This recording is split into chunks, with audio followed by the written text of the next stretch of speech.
안녕하세요. 오늘도 사연살롱을 찾아주셔서 감사합니다.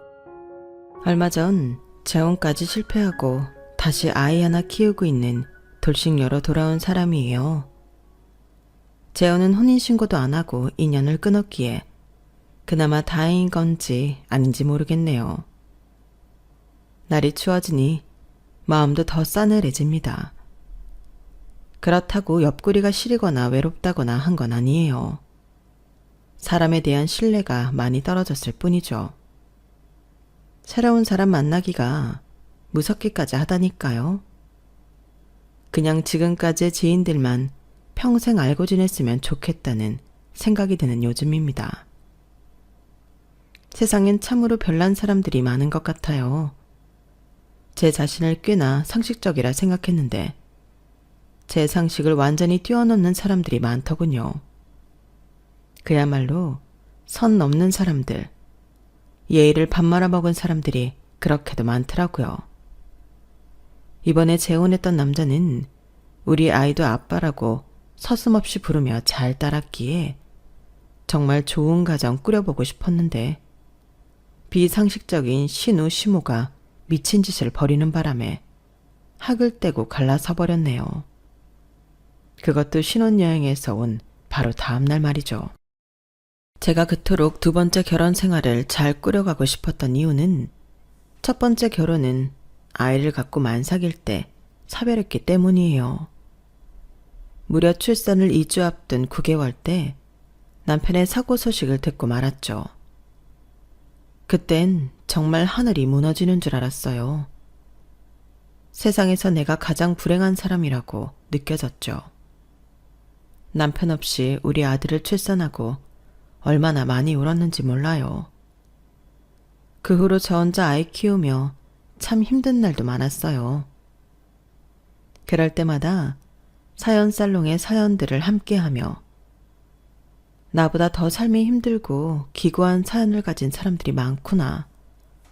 내 사정은 아무것도 아니었어. 난 친정 엄마 아빠가 계시는 걸 뭐. 라고 느끼며 위로받았던 것 같아요. 제가 지금 사연살롱에 사연을 보내고 있는 이유도 바로 그거예요. 어떤 식으로든 저의 이야기가 누군가에게 도움이 되었으면 좋겠네요. 제 이야기도 그닥 희망적인 것은 아니지만 혼자만 힘든 일 겪는 게 아니라는 생각만 해도 좀 힘이 나더라고요. 그럼 용기 내어 제 이야기를 털어놔 볼게요. 끝까지 경청해 주시면 감사하겠습니다. 어렸을 적 제 상황은 참 평탄하고 평온했던 것 같아요. 그땐 그 평온함이 영원할 줄 알았어요. 엄마 아빠 밑에서 아기 새 마냥 부모님이 주는 걸 넙죽넙죽 받아먹으며 사는 게 당연한 줄 알았죠.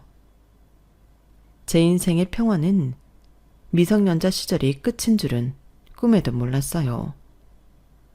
다시는 되돌릴 수 없는 꿈 같은 시간이었죠. 저희는 지방 소도시에 살았는데 서울 번화가에 할아버지 때부터 내려온 다 쓰러져가는 조그만 건물이 하나 있었어요. 그 허름한 건물에서 월세가 1,000만 원이나 나온다더군요. 부동산에 관심이 있거나 돈 좀 있는 집 같았으면 노른자 땅에 위치한 그 건물들을 리모델링이라도 했을 텐데 지금까지 그대로 월세만 받고 있네요. 여튼 별 욕심 없이 긍정적인 우리 엄마 아빠는 그 건물에서 나오는 월세로 편하게 잘 사셨어요. 부모님에게 건물주가 직업이었고 별도로 일을 하진 않으셨죠. 그러니 삶이 얼마나 평온했겠어요. 집값도 싼 지방에 살다 보니 더 여유롭게 살 수 있었던 것 같아요. 부모님이 싸우실 일도 없었죠. 집안엔 하하호호 웃음이 끊이질 않았죠.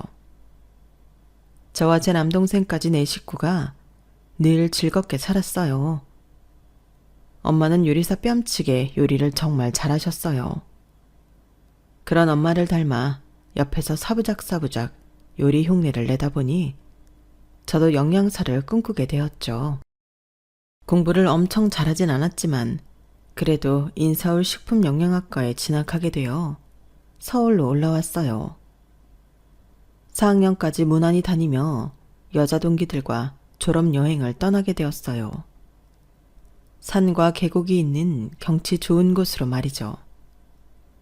이제 사회인이 되기 전 마지막으로 회풀을 푼다는 기분에 친구들과 맥주를 마시고 계곡물에서 수영도 하며 즐겁게 보냈어요. 수영을 잘 못했던 전 튜브를 끼고 깊은 곳까지 개 헤엄이라도 치면서 놀았어요. 그런데 졸업사진 예쁘게 찍는다고 다이어트를 너무 해서인지 갑자기 튜브가 쏙 빠져버리더군요. 양옆이며 어디든 디뎌보려 했지만 손과 발이 닿을 수 있는 곳은 없었어요. 너무 순식간의 일이라 소리를 지를 새도 없이 꼬르륵 깊은 계곡물로 빠져 들어가 버리고 말았어요. 제가 빠진 걸 친구들도 눈치 못 챌 정도로 조용히 가라앉고 있었죠. 미친 듯이 발버둥 쳤지만 제 몸이 떠오르진 않더군요. 점점 숨이 막혀왔고 그 뒤론 기억이 안 나요. 눈을 떠보니 쨍한 햇빛이 보였어요. 계곡물을 얼마나 먹었던지 연신물을 토해내기 바빴죠. 정신이 들어요? 아가씨, 이 아가씨 성함이 뭐예요? 아, 수진 씨요? 수진 씨, 괜찮아요? 숨 쉴 수 있겠어요? 제보를 탁탁 치며 정신 드냐고 물어보던 사람을 보니 처음 보는 남자더군요. 옆에는 같이 왔던 친구들이 너무 놀라 사색이 되어 절 둘러싸고 있었어요. 수진아, 이제 정신이 좀 들어? 119 불렀으니 구급 대원들이 곧 올 거야. 이 남자분이 계곡 속으로 다이빙해서 널 구해주셨어. 우린 네가 계곡물에 빠졌는지도 몰랐는데 어느새 보니 튜브만 있고 넌 없더라고. 진짜 깜짝 놀랐지 뭐니? 천만 다행이야. 그때 당시에는 뭐가 뭔지 정신이 하나도 없더군요. 여름이었지만 춥게 느껴졌고 잠시 후 산 중턱까지 와준 구급대원들 덕에 병원으로 실려가서 안정을 취할 수 있었어요. 며칠 후 제정신이 좀 들었을 때 날 구해준 남자에게 연락을 했어요. 좋은 식당에 가서 밥을 사드렸고 카페로 향했죠. 그제서야 그 남자 얼굴을 제대로 보며 이야기를 나눌 수 있었어요. 전 그 산 중턱에서 번지점프 관리하고 지도해주는 일 하고 있어요. 그날 일찍 퇴근하고 내려가는 중이었는데 웬 예쁜 아가씨가 아이 마냥 튜브 타고 계곡물에서 버둥버둥 대고 있더라고요. 너무 귀엽고 예쁜 모습에 넋놓고 보고 있었죠. 그러다 갑자기 튜브만 남고 아가씨가 꼬르륵 물에 빠지길래 뎁다 뛰어들어서 구한 거예요. 이렇게 멀쩡히 살아주셔서 감사해요. 인명구조 자격증도 있지만 실제로 물에 빠진 사람을 구해본 건 처음이어서 깨어나실지 걱정되더라고요. 감사한 건 저죠.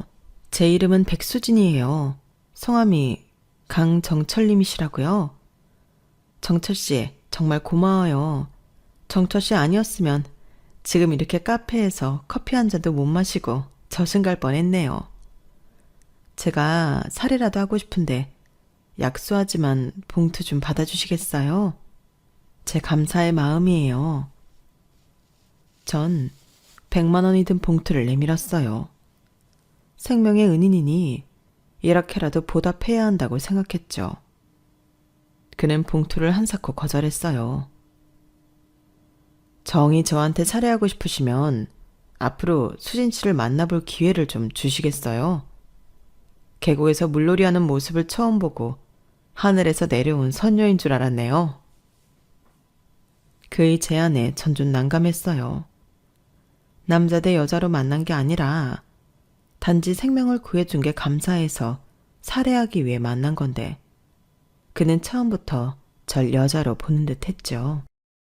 그 남자에게 사실대로 얘기하진 않았지만 솔직히 그의 직업이나 외모도 제 스타일은 아니었어요.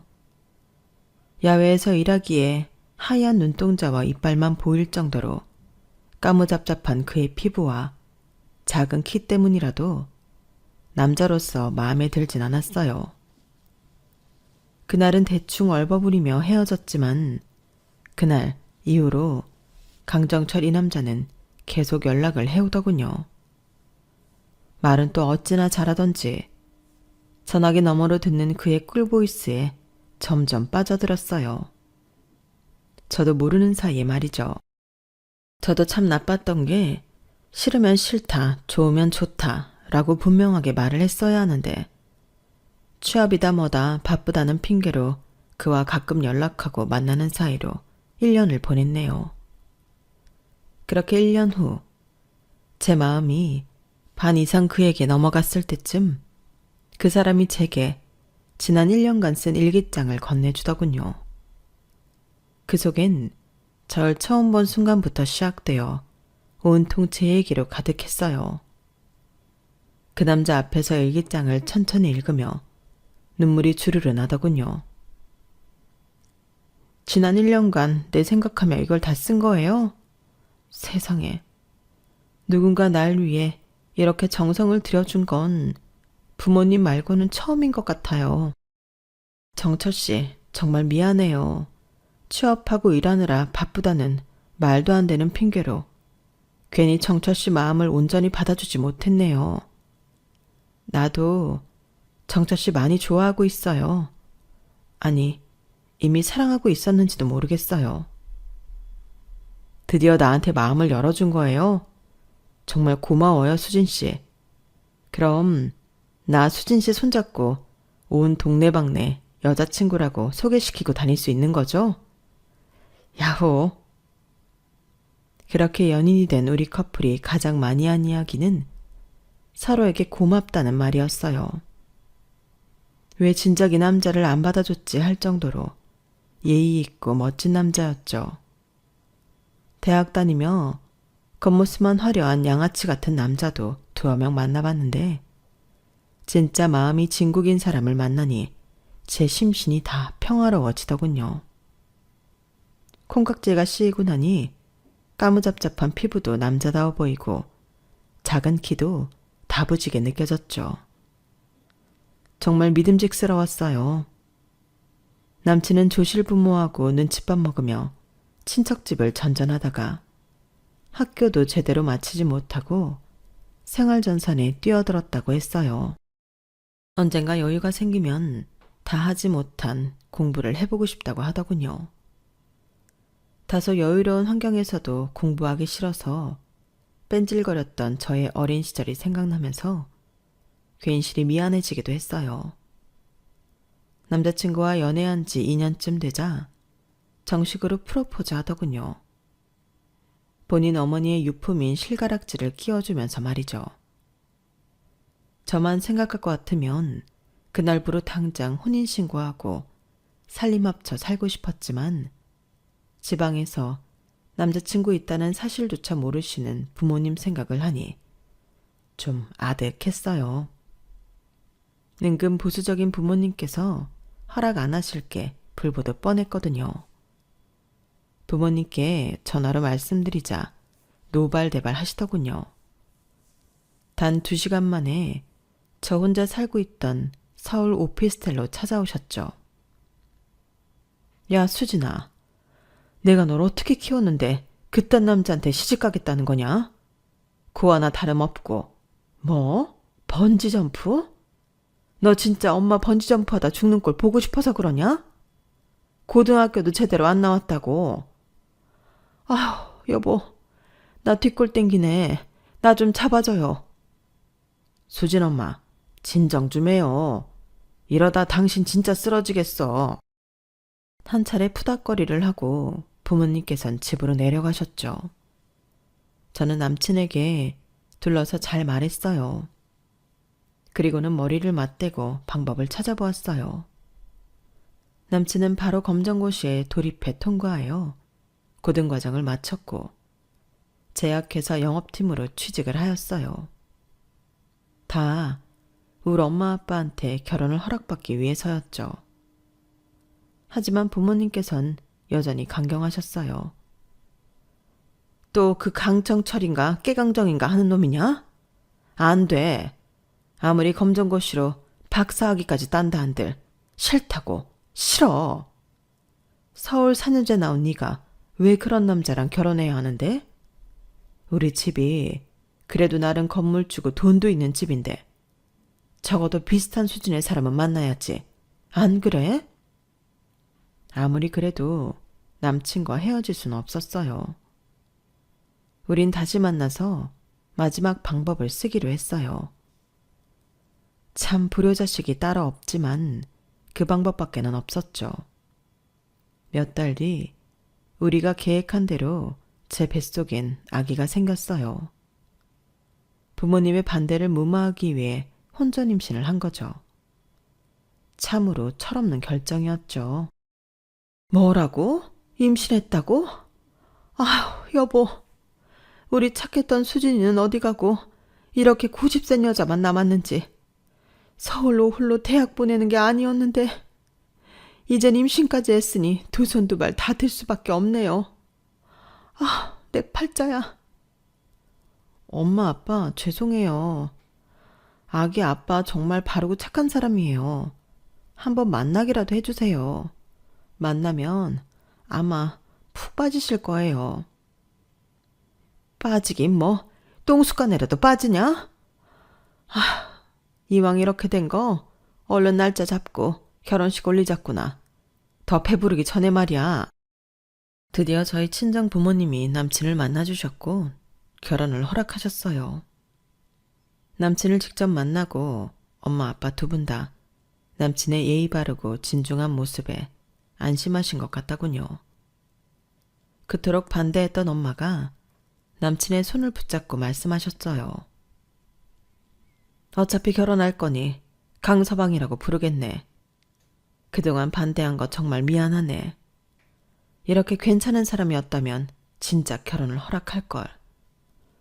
그놈의 조건이 뭔지. 자네도 나중에 자식 키워서 결혼시킬 때 되면 내 맘 이해할 수 있을 거야. 조실 부모하고 지금까지 얼마나 힘들었을지 내 마음이 다 아프구먼. 이제 우리 수진이랑 뱃속에 아기 태어나면 예쁜 가정 꾸려서 행복하게 살아. 우리 부부가 자네 엄마 아빠 노릇 해줄게. 우리도 나름 세련된 스타일이라 노타치 할 거야. 간섭은 안 하되 최대한 지원은 많이 해줄게. 수진이 남동생은 결혼하려면 아직 멀은 것 같으니 말이야. 남친은 엄마의 환대에 뜨거운 눈물을 흘렸어요. 남친의 어깨를 들썩이며 우는 모습은 처음 봤네요. 그렇게 우린 진짜 가족이 되어 뱃속의 아기가 건강히 태어나기만을 바라며 행복한 나날을 보내고 있었어요.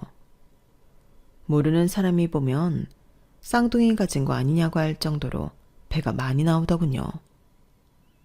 중학교에서 영양사로 근무하던 전 육아휴직을 내고 출산일만 기다리고 있었죠. 출산이 한 2주 정도 남았을 때 갑자기 전화벨이 울렸어요. 모르는 번호로 말이죠. 강정철 씨 배우자 되십니까? 사거리에서 큰 사고가 나서 현장에서 사망하셨습니다. 어서 빨리 병원으로 와주시기 바랍니다. 보호자가 있어야 사망 선고를 할 수 있거든요. 네? 뭐라고요? 이거 보이스피싱 같은 거 아니에요? 방금 멀쩡하게 출근한 사람이 왜 갑자기 사망했다는 거예요? 지금 어디서 전화하신 거예요? 보이스피싱이길 바랬어요. 사실이 아니길. 이게 현실이 아니길 간절히 기도하면서 병원으로 향했죠. 심지어 아직 따뜻한 그의 시신을 만지며 거의 혼절하다시피 울었어요. 그 병원에서 남편의 장례식까지 치르게 되었죠. 장례식 첫째 날 조문객을 받으려는데 갑자기 배가 너무 아프더군요. 출산이 가까워진 시점이라 아기가 나올 것을 예상하고 장례식을 치르던 병원에서 긴급으로 출산을 하게 되었어요. 남편 없이 진통하며 남편과 꼭 닮은 아들을 낳았는데 너무 서러웠어요. 장례식은 남동생에게 맡겨두고 친정 부모님께서 제 곁을 지켜주셨죠. 아들은 다행히 아무 이상 없이 3.7kg의 우량아로 잘 태어나줬어요. 같은 병원에서 남편은 사망 선고를 받고 하루 뒤 아들은 태어나고 제 생에 가장 혼란스러웠던 나날이었죠. 신생아인 아들을 외부로 데려갈 수는 없었지만 의사에게 사정을 말하고 잠깐 데려가서 남편의 영정사진을 보여줬어요. 아들아, 너의 아빠야. 사진 보이니? 우리 아들이 아빠랑 똑같이 생겼구나. 이렇게 무사히 태어나줘서 정말 고마워. 아빠 대신 엄마가 널 평생 꼭 지켜줄게. 사랑해, 우리 아들. 그렇게 아이의 탄생과 함께 저의 완전한 독방 육아가 시작되었어요. 한 5, 6개월 정도 지나자 제 상황을 너무 안쓰럽게 여기던 엄마가 제안하셨어요. 수진아, 아무래도 강서방이 저 세상 간 충격이 다 가시지도 않은 너 혼자 아이 보는 게 마음에 걸린다.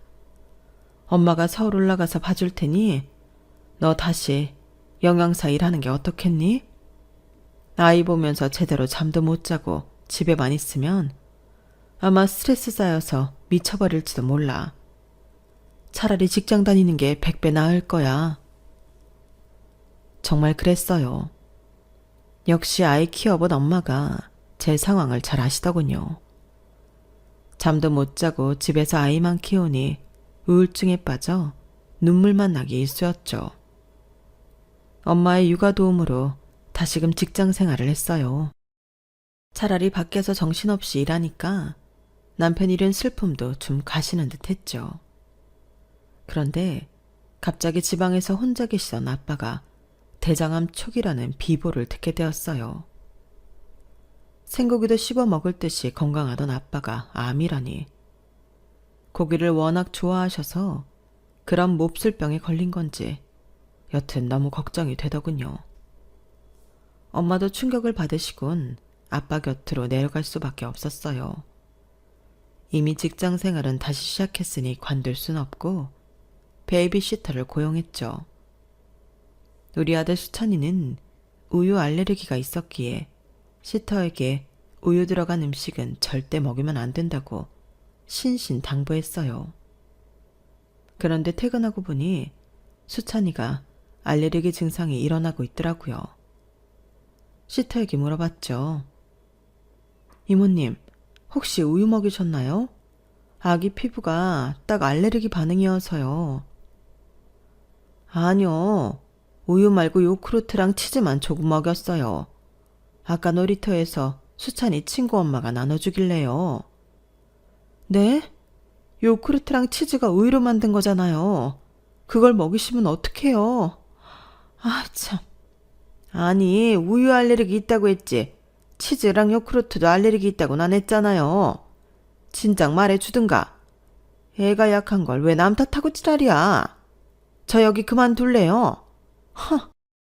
그렇게 어이없는 시터가 있는가 하면 집안의 아주 사소한 물품들을 하나 둘씩 집으로 가져가던 시터도 있었죠. 제가 그리 까다로운 사람도 아닌데 마음에 맞는 도우미를 찾는 일도 쉬운 게 아니더군요. 어쩔 수 없이 엄마인 제가 아이를 직접 돌볼 수밖에 없었어요. 아쉽지만 직장을 그만두고 말이죠. 역시 엄마인 제가 아이를 돌보니 아이가 눈에 띄게 안정감이 생긴 것 같아서 마음이 놓이더군요. 대신 돈은 벌어야 하니 아이를 키우며 재택으로 할 수 있는 일을 궁리해봤죠. 전공을 살려 집에서 요리를 하여 도시락과 반찬 판매를 시작했어요. 맨 처음엔 동네에서만 잘 팔리기 시작하다 점차 반경이 넓어지더군요. 그러다가 인터넷 판매 경로를 접하게 되었고 냉동 밀키트 판매까지 확장했어요. 캠핑하는 사람이 점점 많아지는 것에 착안해 캠핑용 밀키트를 제작했죠. 일이 점점 커지자 도저히 집에서 나 혼자 일을 볼 수는 없었어요. 결국 사무실을 얻었고 직원 2~3명을 고용해 함께 일을 보았죠. 인터넷 판매가 잘 되니 축적되는 수익의 단위가 달라지더군요. 제 일이 바빠지니 그동안의 히스토리를 다 알고 있던 친정엄마가 절 도와주러 다시 올라오시겠다고 했어요. 아빠가 대장암 수술 받은 게 경과가 아주 좋고 회복도 빨라. 아직 5년은 안 됐지만 거의 완치된 거나 다름없지 뭐. 엄마가 수찬이 봐줄 테니 넌 열심히 일해. 난 우리 딸이 커리어우먼으로 멋지게 사는 게 좋더라. 역시 친정엄마가 이 세상에서 최고라는 생각이 들더군요. 부모님의 하늘같은 은혜에 절이라도 하고 싶은 마음이었죠. 그렇게 몇 년이 흐르고 우리 수찬이가 6살이 되자 친구들이 하는 학습지를 본인도 해보고 싶다고 하더군요. 아직 애기인 것 같은데 공부를 하겠다는 의지가 기특하기도 해서 바로 시켜주었죠. 학습지 선생님은 일주일에 하루 오셨는데 친정엄마의 말에 의하면 젊은 남자 선생님이라고 하더군요. 전 사무실에서 한창 일하고 있을 때라 학습지 선생님을 직접 마주할 일은 없었죠. 미주알 고주알 하루 일과를 잘 말하던 우리 수찬이는 학습지 선생님을 엄청 좋아했어요. 아빠 선생님이 나 엄청 예뻐한다? 나 아빠 선생님 너무 좋아. 이것 봐 엄마. 아빠 선생님이 나한테 로봇 선물도 주셨다고. 완전 멋지지? 대박이지 엄마? 뭐? 수찬이 너 지금 뭐라고 했어? 아빠 선생님? 왜 그렇게 부르는 거야? 함부로 아빠라고 붙이면 어떡해. 선생님께서 당황하셨겠다. 아니야 엄마. 아빠 선생님이라고 부르면 선생님이 엄청 좋아해. 아예 아빠라고 부르라고 그랬어. 아무리 엄마인 저와 외할머니의 사랑을 독차지하고 있던 수찬이었지만 늘 아빠를 찾고 그리워했어요. 다른 친구들은 다 아빠가 있다면서 말이죠. 그런데 저희 친정엄마 또한 학습지 선생님에 대한 칭찬을 많이 하시더군요. 예, 수찬이 학습지 선생님이 그렇게 예의 바르고 젠틀하더라. 나보고 어머님 어머님 하면서 엄청 잘 따르고 말이야. 내가 한 50대 정도로 젊어 보인다나 뭐래나. 그리고 가족 사진 보고 네가 엄청 미인이라고 감탄하더라니까. 우리 수찬이가 자꾸 아빠라고 하니까 허허 웃으면서 수찬이 진짜 아빠가 되어주고 싶다나 뭐라나. 야, 이참에 학습지 선생님이랑 데이트 한번 해보는 게 어떻겠니?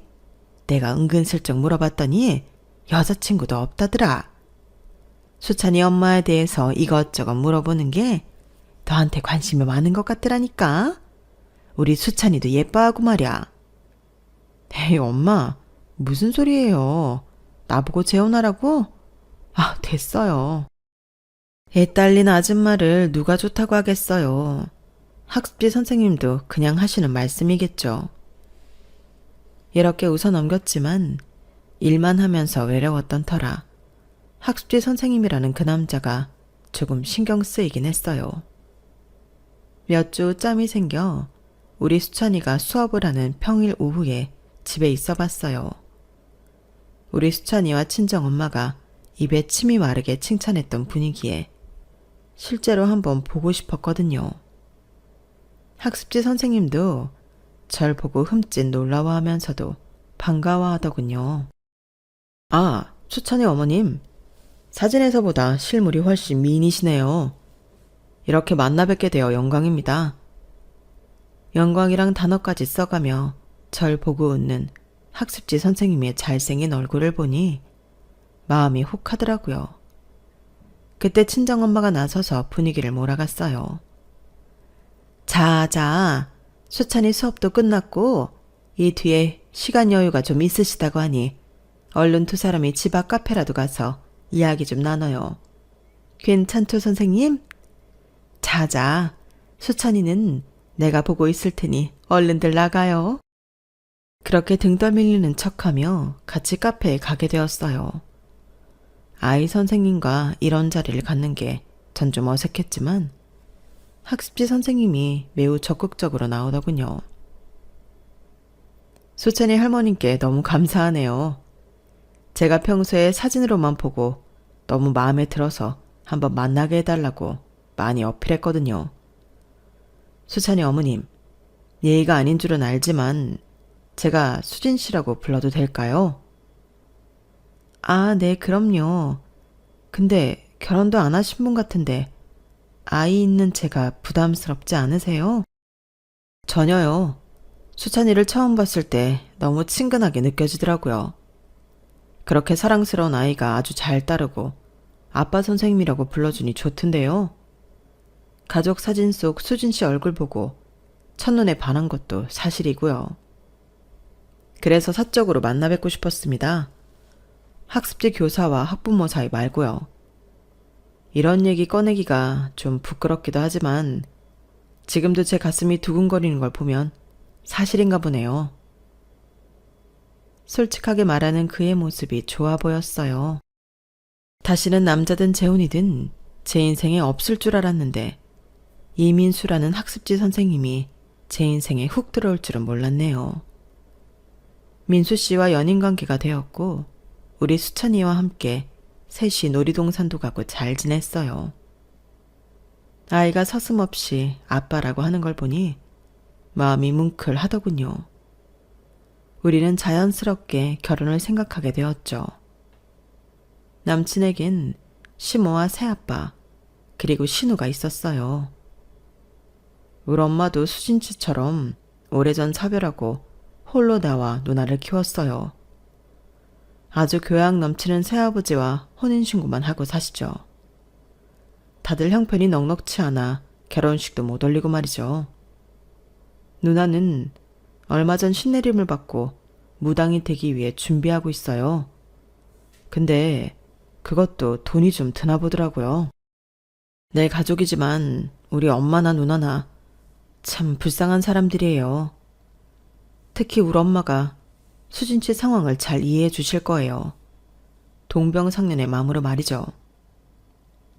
남친 엄마도 나와 비슷한 상황이었다니 그 말을 듣고는 마음이 조금 놓이더군요. 남친이 본인 가족들 얘기 나올 때마다 항상 입에 달고 살던 말이 불쌍하다라는 단어였어요. 그 얘기를 하도 들으니 저도 남친의 엄마와 누나에게 측은지심까지 생기더군요. 아직 한 번도 못 본 사람들인데 말이죠. 여튼 우리 커플은 저희 아들과 친정엄마의 전폭적인 지지 속에 어느새 결혼까지 생각하게 되었어요. 말로만 듣던 남친 가족들을 찾아뵙게 되었죠. 하도 남친에게 말을 들어서 내적 친밀감은 있었어요. 그래도 긴장은 조금 되더군요. 사별한 첫 번째 남편은 조실부무한 사람이었기에 이런 자리는 처음이었거든요. 그런데 원래 다 시댁 식구들은 그런 건지 첫 만남에 오잉? 오잉? 하고 의아한 포인트들이 마구 생겨나더군요. 예비 시모와 신우가 절 향해서 일방적으로 융단 폭격을 가했기 때문이죠. 백수진이라고? 그래. 우리 아들이 총각인 건 알고 있지? 그런데 애 딸린 여자랑 결혼을 허락한 건 그쪽이 도시락 팔아서 돈을 좀 만졌다길래 허락한 거라고. 내가 까먹을까봐 친히 종이에 적어왔어. 우리 민수랑 결혼하려면 이 정도는 해와야 한다라는 걸 지금부터 발표할게. 잘 들으라고. 첫째, 우리 빚 3억 5천을 갚아줄 것. 둘째, 나랑 내 남편이 결혼식도 못 올리고 있으니 우리 부부 먼저 재혼식을 올려줄 것. 셋째, 우리 딸내미가 신내림 받는 비용을 대주고 신당을 차려줄 것. 넷째, 지금 사는 집을 우리와 공동명의로 해줄 것. 어때? 간단하지? 전 방금 내가 무슨 얘기를 들은 건지 머릿속이 하얘졌어요. 지금 저보고 그걸 다 들어달라는 말인가요? 무슨 매매운 하는 것도 아니고 제가 민수 씨 바지가랑이 붙들고 결혼해달라고 사정하는 입장도 아닙니다, 어머님. 얼핏 들어도 좀 과한 요구 같은데 제가 민수 씨보다 벌이가 좋은 건 사실이니 뭐 일부만 들어드릴게요. 적당히 태합해보죠. 뭐? 이게 뭐가 과해? 1년에 1억도 넘게 번다면서 여기서 뺄 게 어딨다고 타협을 해? 참네. 아니, 애 딸린 여자가 총각을 채갈 거면 그에 맞는 대가를 치러야지. 저에게서 돈을 뺏어가려는 그들의 의지의 눈빛을 보니 정말 재수가 없었어요. 기분이 나빠서 더는 그곳에 못 있겠더군요. 저 이 결혼 못하겠습니다. 죄송합니다. 먼저 일어날게요. 민수 씨, 미안해요. 이 결혼 없던 일로 하죠. 남친은 저의 폭탄 선언에 사색이 되어 절 붙잡았어요. 남친의 손을 뿌리치고 일단 집으로 돌아왔어요. 제 뒤통수에 대고 남친의 누나가 쌍욕을 하더군요. 그러거나 말거나 나왔어요. 더 이상 그들과 상종하고 싶지 않더군요.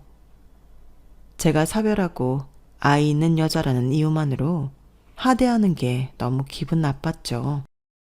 아무것도 없는 사람이었지만 착하고 성실했던 전 남편이 떠올랐어요. 살아있었다면 우리 아들 수찬이와 함께 정말 행복하게 살았을 텐데 자기 아들 얼굴도 못 보고 이 세상 떠나며 어찌 눈을 감았을꼬. 그동안 저 혼자 이 악물고 버티며 아들 키우고 사업체 일으켰던 시간들이 주마등처럼 스쳐 지나갔어요. 이런 어이없는 일을 겪으니 모든 걸 다 놔버리고 나 홀로 훌쩍 떠나버리고 싶더군요. 하지만 정신 차리고 현실로 돌아와야 했죠. 전 한 아이의 엄마니까요.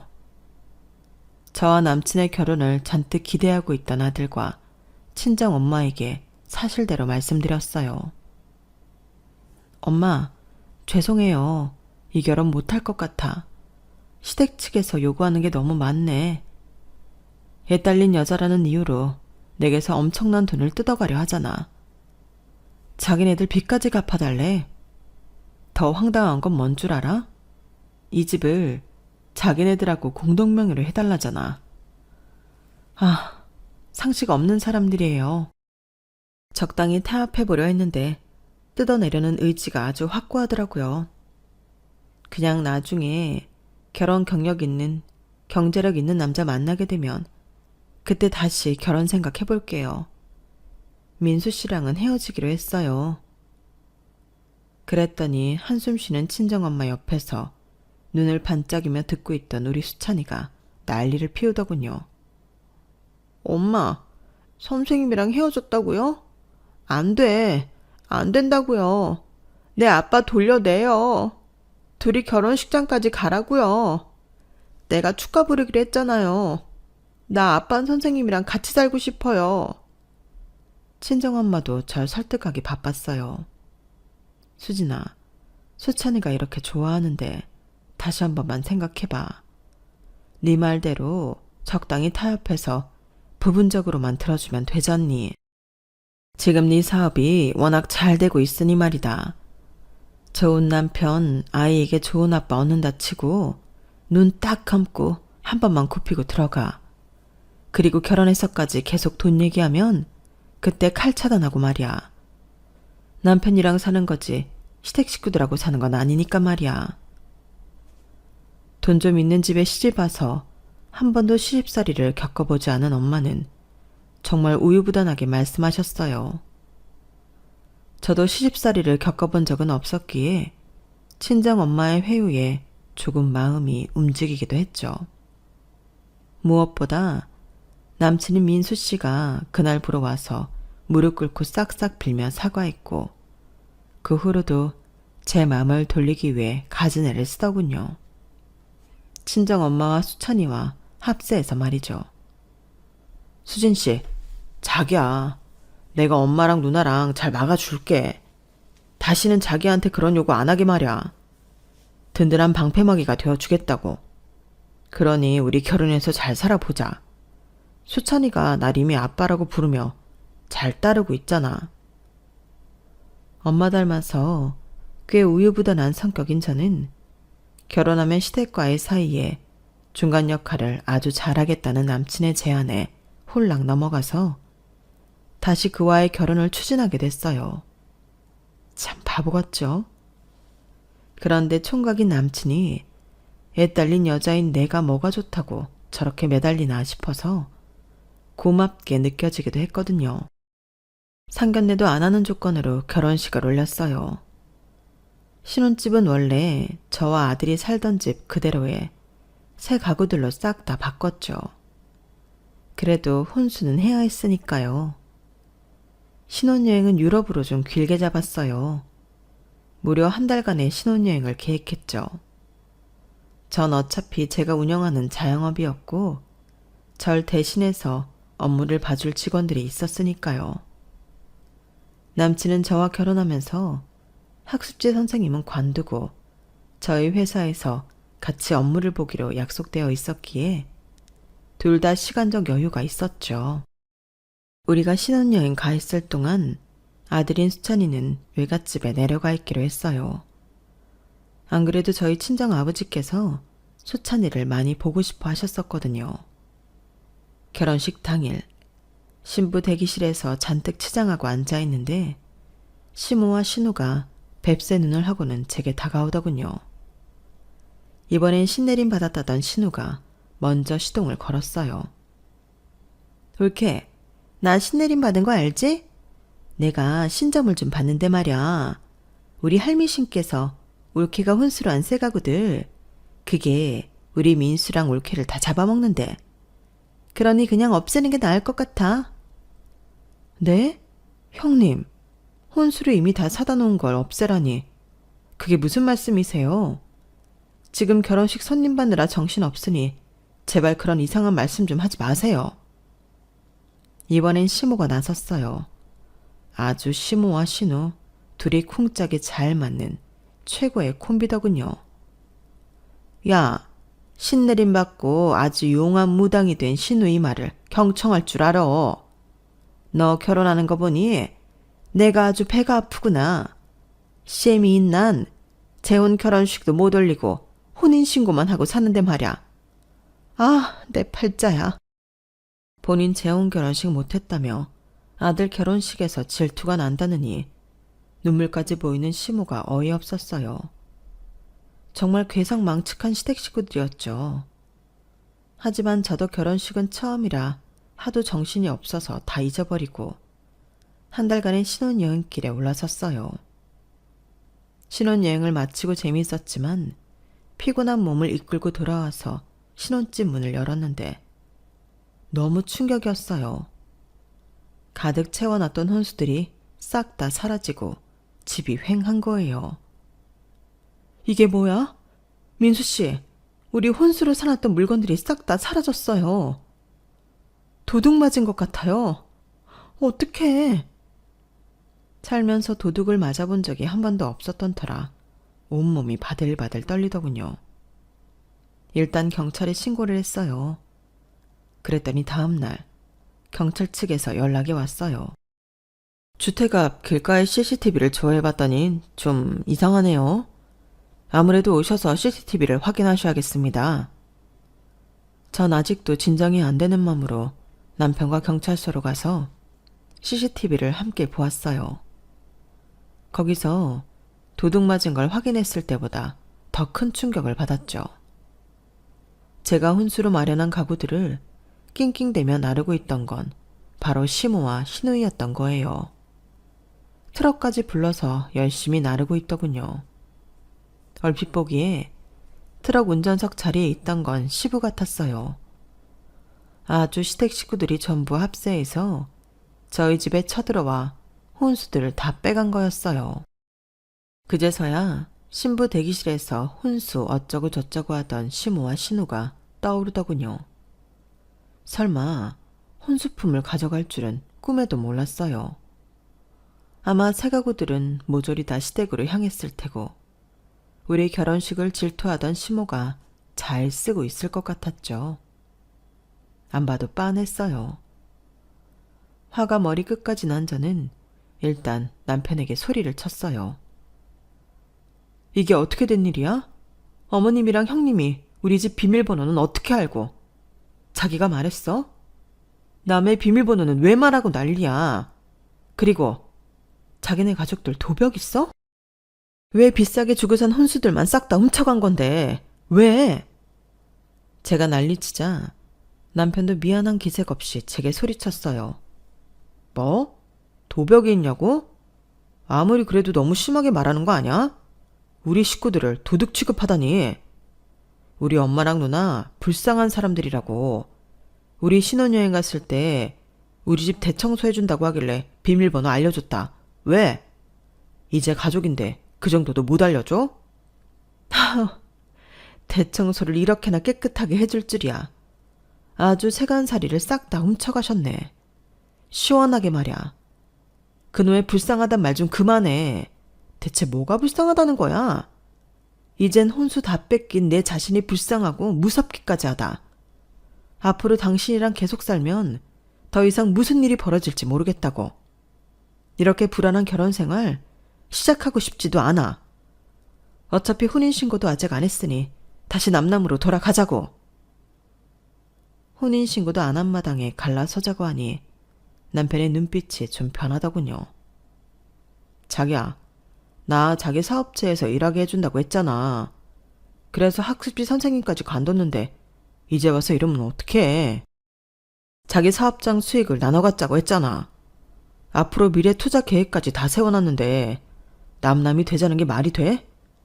제발 이러지 마. 내가 잘할게. 혼수야 다시 사면 되잖아. 자기 돈 꽤 있잖아. 날 버리지 말아줘. 어?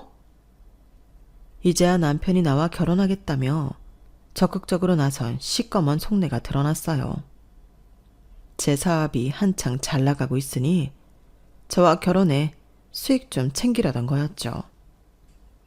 그래, 결국 다 돈 때문이었구나. 그럼 나도 철저히 계산적으로 나갈 수밖에. 이 결혼 없던 걸로 하고 경찰에 다시 연락해서 당신의 가족들 절도죄를 최대한 처벌받게끔 할 거야. 두고 보라고.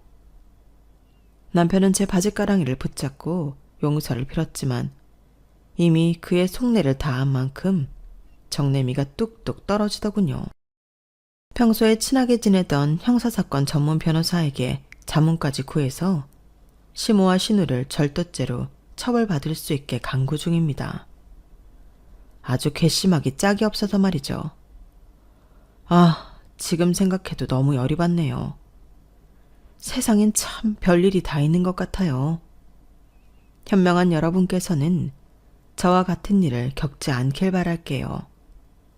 애초에 저처럼 바보 같은 선택을 하시지도 않으셨겠지만 말이죠. 세상살이가 참 제 맘 같지 않은 요즘입니다.